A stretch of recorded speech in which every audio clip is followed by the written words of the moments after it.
Hello everyone, आज हम देखने वाले हैं anti hypertensive drugs that are used in the treatment of hypertension. ऐसी ड्रग्स जो कि हाइपरटेंशन के लिए यूज होती है उसे एंटी हाइपरटेंसिव ड्रग्स कहते हैं। अब पहले समझते हैं हाइपरटेंशन क्या होता है। Hypertension is a chronic condition in which blood pressure in the arteries is persistently elevated. यानी ब्लड प्रेशर में ब्लड का जो प्रेशर है आर्टरीज की वॉल्स पे उनका एकदम से एलिवेट हो जाना या बढ़ जाना, उसके कारण ब्लड प्रेशर का हाई हो जाना हाइपरटेंशन कहलाता है। अब जो एंटी हाइपरटेंसिव ड्रग्स का गोल क्या रहता है कि वो रिड्यूस करती है ब्लड प्रेशर को, प्रिवेंट करती है कॉम्प्लिकेशंस लाइक स्ट्रोक, एमआई यानी myocardial infection, heart failure, kidney failure etcetera. और तीसरा पॉइंट है improve quality of life and increase survival. पहले अपन इसकी क्लासिफिकेशन देखते हैं, फिर मैकेनिज्म समझेंगे। क्लासिफिकेशन मेनली 8 टाइप्स है। पहला है डायूरेटिक्स। हमने लास्ट वीडियो में डायूरेटिक्स पढ़ा था, उसमें भी मैंने बताया था कि एंटी हाइपरटेंशन में भी डायूरेटिक्स का यूज होता है। तो डायूरेटिक्स में एग्जांपल्स क्या क्या थे? थायाजाइड्स, loop diuretics, potassium sparing diuretics. दूसरा है एसीई इनिबिटर्स। एसीई यानी एंजियोटेंसिन कन्वर्टिंग एंजाइम इनिबिटर्स। इनके एग्जाम्पल है एनाप्रिल, लिसिनोप्रिल और रेमिप्रिल। थर्ड है एंजियोटेंसिन 2 रिसेप्टर ब्लॉकर्स, इसको बोलते हैं एआरबीज। ये इसमें आ गया लोसार्टेन, वेलसार्टेन और टेलमिसार्टेन।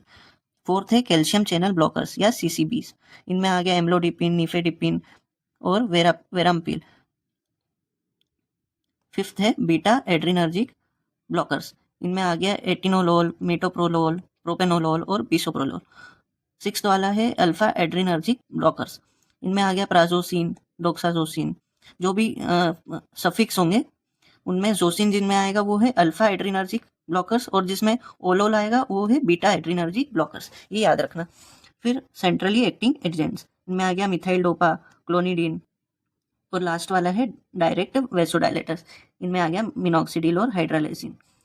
अब देखते हैं इसकी मैकेनिज्म में क्या है। एंटी हाइपरटेंसिव ड्रग्स अलग अलग तरीके से ब्लड प्रेशर को कम करती है। जैसे कार्डियक आउटपुट को डिक्रीज कर देगी। दूसरा है पेरिफेरल वेस्कुलर रेजिस्टेंस को कम कर देगी, उसके कारण ब्लड प्रेशर लो हो जाएगा। हमने डायूरेटिक्स का पढ़ा जिसमें ब्लड वॉल्यूम को कम करने से ब्लड प्रेशर लो हो जाता है। और रास मैकेनिज्म जो कि रेनिन, एंजियोटेंसिन, एल्डोस्टेरोन सिस्टम, ये मैकेनिज्म पर भी ब्लड का प्रेशर लो हो जाता है। रिजल्ट क्या होगा? Decrease in blood pressure. अब हमने पढ़ा था कि बीपी क्या होता है? Cardiac output into peripheral resistance. यानी बीपी को हमें कम करना है तो कार्डियक आउटपुट को कम करना पड़ेगा या तो पेरिफेरल रेजिस्टेंस को कम करना पड़ेगा। जैसा कि मैंने बताया था कि कार्डियक आउटपुट कम होगा तो बीपी कम होगा, पेरिफेरल रेजिस्टेंस कम होगा तो बीपी कम होगा। अब इसकी मेजर ड्रग्स की क्लास देख लेते हैं, वो क्या मैकेनिज्म पर काम करती है। एग्जाम्पल्स हमने देख लिए और इसका की यूज क्या है। तो डायूरेटिक्स क्या करते हैं? ब्लड वॉल्यूम को कम करते हैं by increasing excretion of sodium and water. और इसमें की यूज क्या है? First line treatment in many patients. दूसरी क्लास है ACE inhibitors, angiotensin converting enzyme inhibitors. इनमें एंजियोटेंसिन 2 का फॉर्मेशन कम करने से वेसोडाइलेशन होता है वेसल्स का। इनमें हमने देख लिया था एनाप्रिल और लिसिनोप्रिल। जिसमें की यूज काय में है? ये है हाइपरटेंशन में, congestive heart failure, post MI और डायबिटिक न्यूरोपैथी। एआरबीज जो हमने ऊपर देखा था, एआरबीज है एंजियोटेंसिन 2 रिसेप्टर ब्लॉकर्स। इनमें है ये क्या करते हैं? एंजियोटेंसिन 1 रिसेप्टर को ब्लॉक करते हैं जिसके कारण वेसोडाइलेशन होता है। ये भी एक अल्टरनेटिव है एसीई इनिबिटर्स का। फोर्थ है कैल्शियम चैनल ब्लॉकर्स। ये क्या करते हैं कि कैल्शियम की एंट्री को ब्लॉक कर देते हैं जिसके कारण ब्लड का प्रेशर लो हो जाता है। इनमें की यूज काय में यूसेस इसके? एल्डरली, आइसोलेटेड, सिस्टोलिक हाइपरटेंशन और एंजाइना पेक्टोरिस में। फिर है बीटा ब्लॉकर्स जो कि हार्ट रेट को कम करते हैं, कॉन्ट्रैक्टिबिलिटी को कम करते हैं और रेनिन रिलीज को कम करते हैं। इनके एग्जांपल्स थे एटिनोलोल और मेटोप्रोलोल।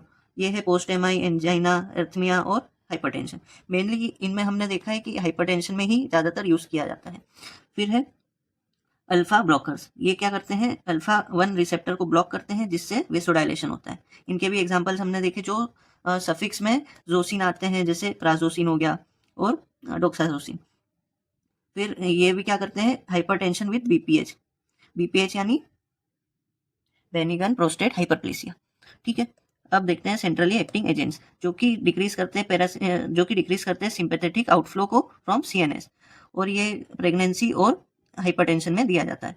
डायरेक्ट वेसोडाइलेटर्स में हमने देखा था मिनॉक्सिडिल, ये क्या करते हैं, direct relaxation of vascular smooth muscle. तो हमने देखा ये दो में करते हैं, एक तो डायरेक्ट वेसोडाइलेटर्स में और दूसरा है सीसीबीज, ये है रेजिस्टेंट टू हाइपरटेंशन। अब देखते हैं इसके common clinical uses. Common clinical uses में प्राइमरी तो हम जो टॉपिक पढ़ रहे हैं वही है, जो कि एसेंशियल हाइपरटेंशन, सेकेंडरी हाइपरटेंशन और हार्ट फेलियर में इसका क्लिनिकल यूज है, पोस्ट मायोकार्डियल इन्फेक्शन में, फिर क्रॉनिक किडनी डिसीज में स्पेशली विद प्रोटीनयूरिया, फिर एंजाइना पेक्टोरिस में और स्ट्रोक प्रिवेंशन में। तो ये सब इसके कॉमन क्लिनिकल यूजेस है। साइड इफेक्ट्स क्या क्या है, डायरेटिक्स में हाइपोकैलेमिया, हाइपोनेट्रीमिया, डिजीनेस, ये सब इसके साइड इफेक्ट्स है। एसी इनिबिटर्स के dry cough, hyperkalemia, hypotension, ARBs में हाइपरकैलेमिया। आप ये सब क्लास वाइज में कॉमनली हाइपोकैलेमिया या हाइपरकैलेमिया लिख सकते हैं। इसी ये सब इनके साइड इफेक्ट्स हैं। जैसे सेंट्रली एक्टिंग एजेंट्स में आ गया sedation, dry mouth, rebound hypertension. Direct vasodilators में हेडेक, रिफ्लेक्स, ट्रैकिकार्डिया और फ्लूइड रिटेंशन। वैसे ही बीटा ब्लॉकर्स में आ गया bradycardia, fatigue, cold extremities, bronchospasm. फिर अल्फा ब्लॉकर्स में आ गया पोस्ट्यूरल हाइपोटेंशन, डीसीनेस, रिफ्लेक्स, ट्रैकिकार्डिया। ऐसे ही ये सब इनके साइड इफेक्ट्स हैं क्लास वाइज। अब देखते हैं इसके कॉन्ट्रा इंडिकेशंस और प्रिकॉशंस। कॉन्ट्रा इंडिकेशंस में है प्रेगनेंसी में अवॉइड करना है एसी इनिबिटर्स, एआरबीज, इनका यूज नहीं करना है। फिर बायलेटरल रीनल आर्टरी स्टेनोसिस में एसी इनिबिटर्स और एआरबीज का यूज नहीं करना है। फिर क्या, सीवियर ब्रेडिकार्डिया में बीटा ब्लॉकर्स और non DHP CCBs, calcium channel blockers का यूज नहीं करना है। फिर अस्थमा और सीओपीडी में नॉन सिलेक्टिव बीटा ब्लॉकर्स का यूज नहीं करना है। हाइपरकैलेमिया में एसी, एआरबीज और पोटेशियम स्पेयरिंग डायूरेटिक्स। ठीक है। प्रिकॉशंस में आ गए अपना, एल्डरली पेशेंट्स में प्रिकॉशन बरतना है कि ये दे सकते हैं या इसके कॉम्प्लिकेशंस हो सकते हैं। फिर डायबिटीज मेलाइटस और किडनी इम्पेयरमेंट में ध्यान रखना है। अब इसके कॉमन ड्रग्स के एग्जांपल्स हमने क्लासिफिकेशन में देख लेते हैं, एक बार और रिवाइज कर लेते हैं ताकि इसकी क्लास के हिसाब से इन ड्रग्स के नाम याद हो जाए। तो common drugs and their examples. Common drugs and their examples में पहला है डायूरेटिक्स। इनमें हमने लास्ट वीडियो में देखा था कि ये सब डायूरेटिक्स के एग्जांपल्स है, जैसे हाइड्रोक्लोरोथायाजाइड, क्लोरोथेलिडोन, फिर फ्यूरोसेमाइड, टोरेसेमाइड, स्पाइरोनोलेक्टेन, एमिलोराइड, ये सब डायूरेटिक्स है। दूसरा है एसी इनिबिटर्स। इसमें आ गया केप्टोप्रिल, इनेलोप्रिल, फिर लिसिनोप्रिल, रेमिप्रिल और पेरिनिडोप्रिल। एआरबीज में आ गया लोसार्टेन, वालसार्टेन, टेलमिसार्टेन, इर्बेसार्टेन और ओल्मेसार्टेन। इनमें सीसीबीज में आ गया एम्लोडिपिन, निफिडिपिन, वेरापेमिल और फेलोडिपिन। फिर बीटा ब्लॉकर्स में एटिनोलोल, मेटोप्रोलोल, बिसोप्रोलोल, प्रोपेनोलोल और कार्वेडिलोल। फिर है अल्फा ब्लॉकर्स। मेनली ये याद रखना, मैंने जैसे बताया था, सफिक्स और प्रीफिक्स इनका हमेशा याद रखना कि अल्फा ब्लॉकर्स में आएंगे प्राजोसिन, डोक्साजोसिन, टेट्राजोसिन, और इनमें एटिनोलोल वाले जो होंगे वो बीटा ब्लॉकर्स में आएंगे। सेंट्रली एक्टिंग एजेंट्स में आ गया मिथाइल डोपा, क्लोनिडीन और मोक्सोनिडीन। फिर डायरेक्ट वेसोडाइलेटर्स में हाइड्रोलाइसिन और मिनॉक्सिडिल और डाइजोऑक्साइड।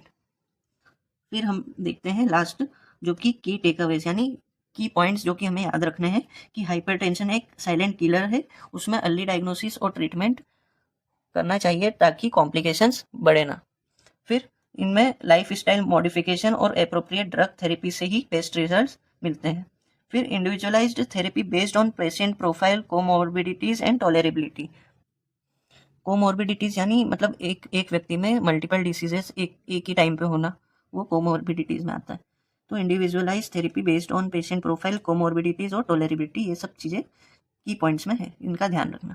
तो आज की वीडियो में इतना ही था। वीडियो अच्छी लगी हो तो लाइक कर देना, चैनल पे नए हो तो सब्सक्राइब कर देना। मिलते हैं नेक्स्ट वीडियो में। Thank you everyone.